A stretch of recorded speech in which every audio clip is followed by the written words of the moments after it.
Et on vous retrouve Oris Donkovi, Louis Kamako et Madame Sophia Kenyonsi Adano. On parlait du Burkina Faso et de cette commission qui a été mise en place. Elle parle de 30 mois précisément pour un retour à l'ordre constitutionnel. Oris Donkovi? Oui, tout à l'heure tu parlais alors, le Burkina et le Mali, pour moi, ce n'est pas les mêmes cas. Malheureusement, M. Kaboré n'était pas quelqu'un de très avisé peut-être dans la gestion de la crise. Mais après aussi, il faut préciser, M. Kaboré, ce n'est pas le chouchou de Macron, quoi. Et c'est pas le chouchou de Macron. Ça se voit dans l'intervention de Macron à Ouaga ou plusieurs fois dans son attitude. Il y a une attitude, je pense, qui est très peu cavalière, qui est très discourtoise à l'endroit de M. Kaboré et ainsi de suite. Et après, il faut dire que les politiques burkinabés se sont beaucoup savonné la planche. Donc là, par exemple, on dit oui, transition. Le problème qui se situe au niveau de la date, c'est quoi? C'est que il ne s'agit pas simplement de faire une transition, il va y avoir une élection. Parce que la question est de savoir pourquoi on a des coups d'État à répétition. Ça veut dire que si on a des coups d'État à répétition, il y a quelque chose dans le mécanisme qui fait que toutes les composantes de la société ne s'y reconnaissent pas. Il y a quelqu'un une fois qui parlait des démocraties occidentales, qui sont, si vous voulez, en griffe, un peu le modèle que l'on suit. Ce que les gens ne comprennent pas, c'est que les démocraties occidentales sont des démocraties qui se sont obtenues dans la violence et dans le sang. Par conséquent, il y a un compromis entre toutes les composantes de la société qui fait que, quelle que soit la strate où on se situe, on ne se permet pas un certain nombre de choses parce que cela peut déséquilibrer le pays et reconduire au phénomène sanglant. C'est pour ça que vous allez voir que pour le cas de Trump, on fait vraiment attention à analyser concrètement ce qui se passe au niveau des composantes de la société. Quand vous voyez le cas des gilets jaunes en France, c'est la même chose. Parce qu'on comprend que laisser un certain nombre de passe-droits, accepter un certain nombre de choses, vont déboulonner la société et replonger le pays dans un phénomène sanglant. Les révoltes là-bas sont énormément sanglantes. Quand vous voyez l'indépendance des États-Unis, la guerre de sécession, la Révolution française, comment dirais-je, les révoltes de 1848, les coups d'État de séquence, c'est extrêmement violent. Donc en Afrique, il faut que les gens comprennent qu'il ne s'agit pas simplement de faire des transitions, il s'agit de faire en sorte que la construction de la démocratie réponde à un certain nombre de paradigmes qui font que toutes les structures de la société s'y reconnaissent et les respectent. Donc il n'y a plus de passe-droit. En Afrique, c'est plutôt le contraire. En Afrique, on a calqué sur ailleurs, on a appliqué, et du coup, beaucoup de gens se sont lésés. Si ce ne sont pas les populations, ce sont les militaires. Quand ce ne sont pas les militaires, ce sont les travailleurs. Quand ce n'est pas les travailleurs, parfois c'est certains politiques. Et on est dans des situations de crise perpétuelle.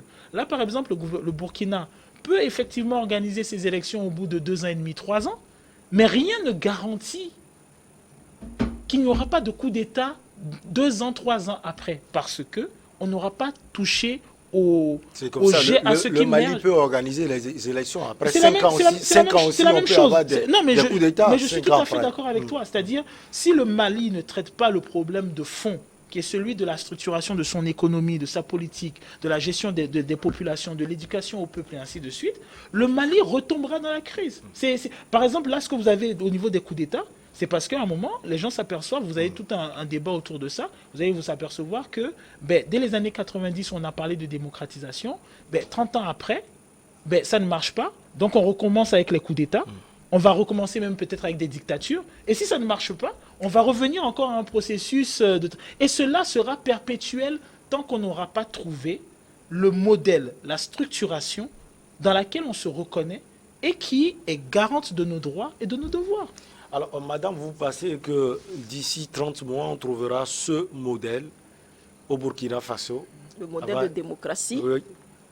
Et cela il ne revient qu'au Burkinabé de faire cet exploit. On va voir parce que, bon, s'ils ont choisi 30 mois, c'est en fonction de quelque chose, en fonction des situations ou bien en fonction des défis qui sont à relever. Bon, et bon, je ne mois, ça peux fait que 2 ans et demi. 2 ans et demi. Moi, je ne peux que leur souhaiter plein succès pour qu'ils réussissent quand même dans cet intervalle de 2 ans et demi, 3 ans, pour asseoir un bon modèle de démocratie pour que les coups d'État ne reviennent plus. Donc, 30 mois, c'est beaucoup, mais c'est rien en fait. Disons aussi. plutôt pour que les problèmes sécuritaires ne reviennent plus, parce que ce sont ces problèmes qui ont justifié le coup d'État. Oui, il y a aussi l'éducation, il y a beaucoup de choses, c'est tout un ensemble. Donc, si dans 30 mois, ils pensent, le gouvernement... S'ils ne veulent pas faire comme les Maliens. Bon, le Mali aussi a ses problèmes à part. Vas-y, Luc l'a dit tout à l'heure, comparaison n'est pas raison. Vas-y, le Mali a un problème. Bon, nous sommes ici, on ne sait pas... C'est le problème sécuritaire partout, c'est ça le nœud partout. Le grand problème, c'est la sécurité, parce ça. que quand il n'y a pas la sécurité, les autres choses ne marchent plus. Le Mali mène la guerre sur plusieurs fronts. Le Mali d'abord est confronté, en fait, le Mali doit en fait se départir d'une colonie, d'une puissance occidentale d'abord, avant de revenir dans son propre pays régler le problème des djihadistes. Vous avez suivi l'évolution des dernières actualités avec la France qui annonce le retrait de ses troupes. 4 à 6 mois. Donc, je pense que le gouvernement même demande de retrait immédiat. C'est également un problème pour le Mali. Donc le Mali, comme je le dis, mène la guerre sur plusieurs fronts. Ça, c'est une première différence en fait. Il faut essayer de faire la part des choses quand on parle des deux pays. Oui, madame. Oui.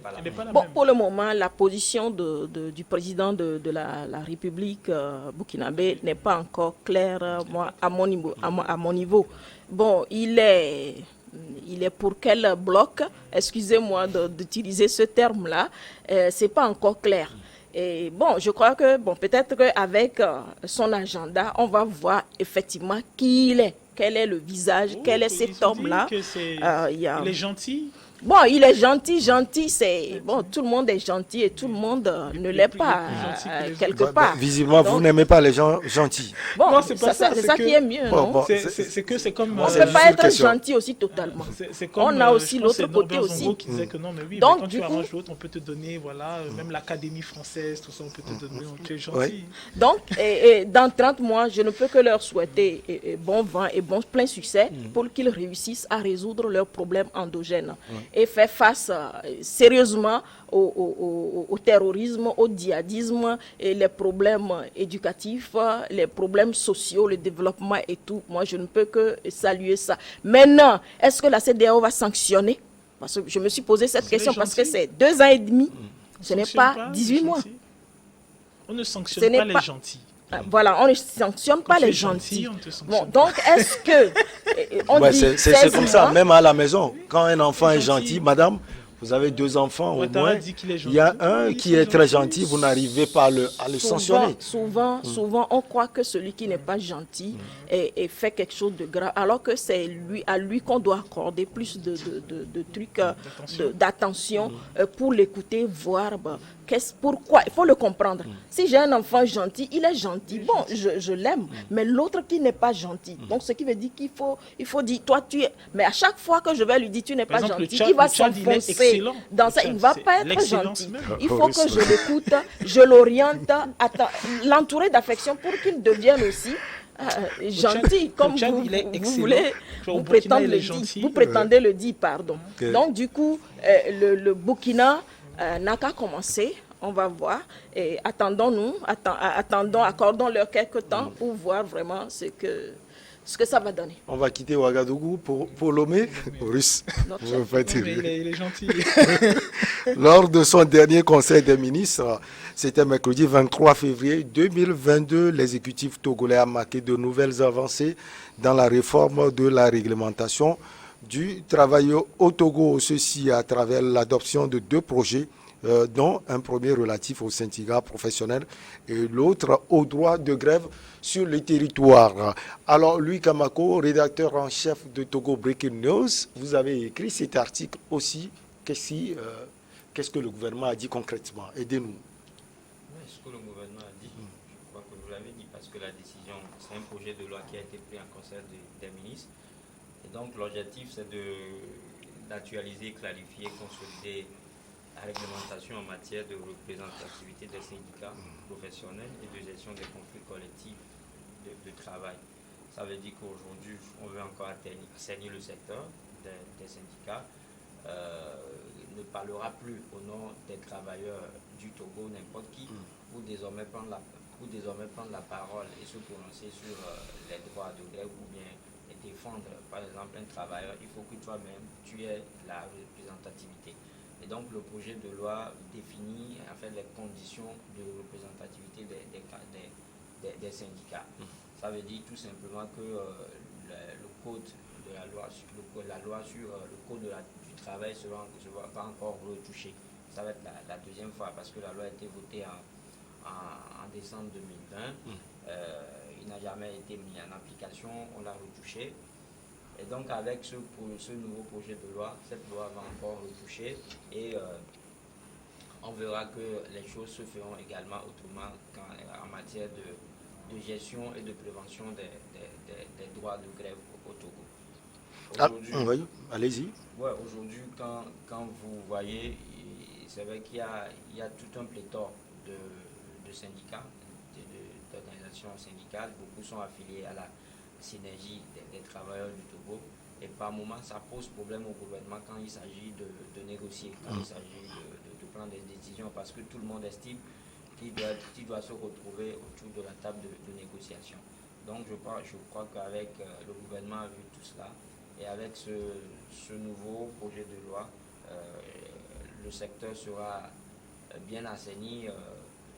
Il y avait même une loi qui prévoyait en fait la mise en place d'un répertoire de tous les acteurs de la société civile et des organisations syndicales. Donc je pense qu'on est dans cette logique-là aujourd'hui.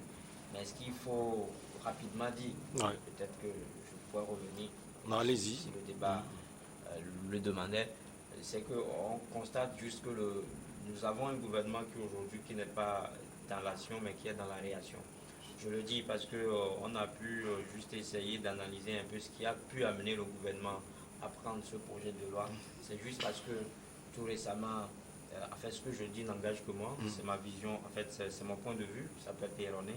Mais tout récemment, on a constaté que le gouvernement a proposé la ratification aux enseignants. Il y avait cette affaire de ratification du gouvernement aux enseignants. Gratification. Gratification. Et donc, il y a un montant qui a été annoncé. Et donc, il y a un collectif des enseignants du Togo qui est monté au créneau, qui a rejeté en fait la décision du gouvernement.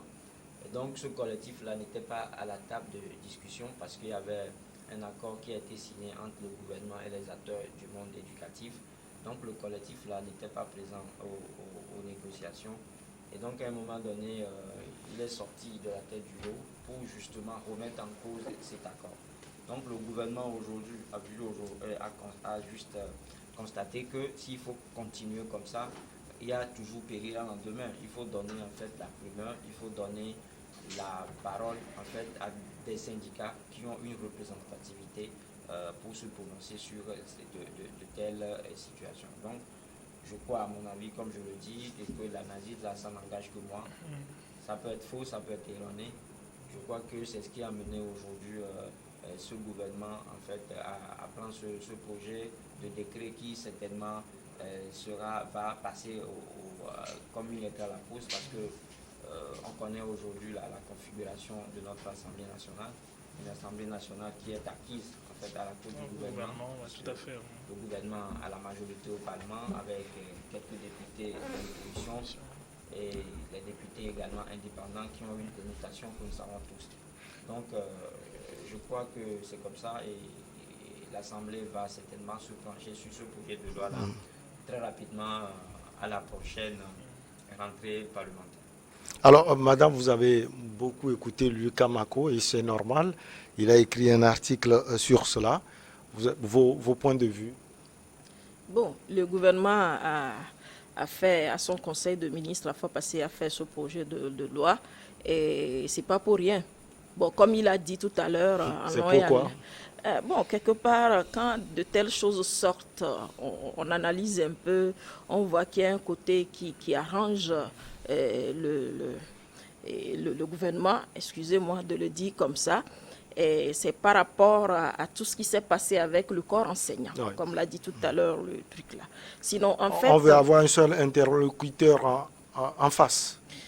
C'est ça l'objectif selon vous? Bon, oui, bon, savoir avec qui on discute sérieusement, Ouais. pas avec en caïn. Non, ouais. non, non. On veut savoir avec qui réellement on discute et qui vraiment est représentatif. Voilà, faut pas discuter pour discuter, puis après le lendemain, d'autres viennent pour Viennent, dire ouais. non, pour réfuter tout ce qui a été dit. Non. Donc, On a ralenti les négociations. Voilà. Ouais. Et puis, savoir où vraiment ils vont, et quels sont les acquis déjà et comment est-ce qu'il faut avancer. Bon, sinon, ce projet de loi, c'est une bonne chose. Ils ont dit d'abord, avant toute grève, il faut discuter. Il faut s'asseoir sur la table autour de la table de discussion, discuter. Et s'ils n'ont pas de compromis, donc il faut faire un préavis. Et après le préavis aussi, s'il n'y a pas de porte de sortie, il faut lancer la grève. Bon, c'est bon, il faut toujours discuter avant de lancer la grève.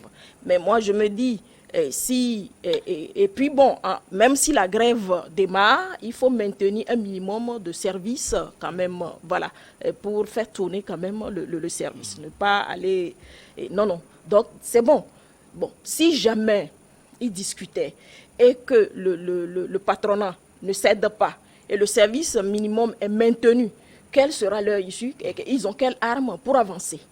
Donc, bon, c'est là où moi, j'ai trouvé un peu de points d'achoppement pour dire que non, que bon, et quelque part, il reste encore quelques points à ajouter. Bon, je ne donne pas de consigne au gouvernement pour dire non, c'est ça, c'est leur point de vue, c'est ce qu'ils ont trouvé normal et bon, pour faire avancer quand même ce domaine-là. Donc, je ne les critique pas, mais personnellement, au cas où les discussions n'aboutissent jamais, ça n'aboutissait pas. Bon, qu'est-ce qu'il faut faire dans ce cas-là? On a vu le cas de Amina Mèche, on a vu le cas de Cosmétique Dodo. Bon, maintenant, les discussions s'étaient arrêtées comme ça. Les gens ont été renvoyés. Je crois qu'il y a, au vu de tout ça, là, que le gouvernement décide de faire désormais pour que tout le monde ne se sente plus lésé ou bien zélé de part et d'autre dans ces domaines de travail et autres. Mais il y a ce côté-là qu'il faut voir. On fait recours à quoi ou bien à qui au cas où les choses n'aboutissent pas. Donc, pour vous, c'est un peu inachevé. Il y a des points à ajouter, comme Mme Sophia Kenyossi Adanou l'a dit. En fait, c'est plus une question de l'utilisation que l'on fait de la loi. Je m'explique. Vouloir restructurer pour que les gens puissent être mieux représentés et pouvoir vraiment concrètement défendre leurs collègues face au patronat ou au gouvernement. Et surtout, on parle des modalités du droit de grève aussi. Il y a pas, du moment où cela permet, ensemble. Voilà, du moment où cela permet aux employés, aux travailleurs de s'exprimer, il n'y a pas de problème. Il n'y a absolument pas de problème. Maintenant, c'est vrai que il appartient aux travailleurs de pouvoir se concilier afin de pouvoir élire les acteurs les plus représentatifs. Ce qui pose problème justement parce que parfois il y a des querelles de leadership. Donc il y a une responsabilité qui appartient aux travailleurs et qui appartient à ceux qui souhaitent les représenter dans le fait que tout se passe convenablement. Maintenant, fondamentalement, il n'y a personne qui se lève un matin pour dire j'en ai marre de mon boulot, je vais gréver. Ça n'existe pas. Ça veut dire que si les gens se lèvent et décident de gréver, il y a une raison pour laquelle ils le font. Il y a quelque chose. Notamment dans des corps comme l'enseignement, la médecine ou bien la zone franche, où c'est redondant. On a grosso modo des préavis de grève chaque 1 an ou chaque 2 ans. Donc à un moment, ce que moi je souhaite de la part du gouvernement, c'est qu'il s'agisse réellement de vouloir prendre en compte les préoccupations des travailleurs pour les résoudre et non vicier le combat en amont. C'est-à-dire élaborer des textes qui vont mettre les gens dans une forme d'illégalité qui va leur empêcher de représenter valablement leurs collègues ou bien de faire valablement part de leurs revendications. C'est un peu cela le problème au Togo. C'est-à-dire au Togo, parfois on a des textes, mais on a parfois des textes qui font que au final, les gens se retrouvent emprisonnés. C'est là où vous avez des groupes qui, de façon, comment dirais-je, en griffe volontaire, vont émerger pour dire, mais ce qu'on dit de nous, ou ce on vous présente, nous ne nous reconnaissons pas dedans, parce que ceux qui sont partis peut-être à la table des négociations n'ont pas défendu nos droits comme nous le souhaiterons. Ouais. C'est ça le problème. Donc, le système qui est très à la mode, et que moi je perçois depuis ces dernières années, qui consiste à vicier les grèves en amont, pour pas que les travailleurs puissent exprimer toute l'essence de leurs revendications, pour moi, c'est quelque chose de dangereux. Parce que c'est comme si vous avez une cocotte minute et que vous vous efforcez de boucher à chaque fois la soupape par laquelle les gens peuvent s'exprimer. Tant que les gens s'expriment, vous pouvez aller aux négociations, vous devez avoir une capacité d'écoute qui vous permette d'aller... Voilà. Mais quand, par exemple, vous viciez cela, et que à la moindre revendication, on met les gens dans la dire, mais au fait, vous ne pouvez pas revendiquer parce que au fait, vous n'avez pas respecté le texte numéro du temps. La personne, ils essayent, ils reviennent. Non, vous n'avez pas respecté. À un moment, ça explose parce que les gens, ils cherchent à s'exprimer. Et l'exemple de Amina, l'exemple de tout ce qu'il y a eu, c'est ça. C'est parce que les syndicats, ils existent au Togo, ça fait un moment. Ça fait un moment qu'on est. C'est pas maintenant qu'on élabore des syndicats, ça existe. Donc, au niveau de toute la mécanique, effectivement, il y a la responsabilité des travailleurs. Et la responsabilité des travailleurs, pour moi, c'est de ne pas rentrer dans le mime infect des partis politiques qui consiste à ne pas s'entendre quand il s'agit de défendre des droits. C'est-à-dire de vicier le combat syndical pour entrer dans des questions de leadership, alors qu'il s'agit d'aller représenter des collègues pour que toute une corporation évolue. C'est le premier défi des syndicats. Donc oui, le gouvernement ne peut pas se retrouver avec 10 000 syndicats qui disent représenter la même chose et qui ont différents discours. Cela se comprend. Mais maintenant, de la part du gouvernement, le fait de... Comment ça s'appelle? Il faut chercher les causes. Il faut chercher les causes. Il faut améliorer le droit des travailleurs et ne pas rester dans une dynamique qui consiste à, dès qu'il y a une ébauche de grève, une ébauche de revendication, on la casse en ne réglant pas le problème de base. Ne réglons pas le problème de base. Ça, c'est quelque chose de dangereux. Il ne faut pas, à chaque fois que l'on pense que celui qui n'a pas le même avis que nous est forcément un ennemi. Celui qui n'a pas le même avis que nous peut nous apprendre à nous améliorer.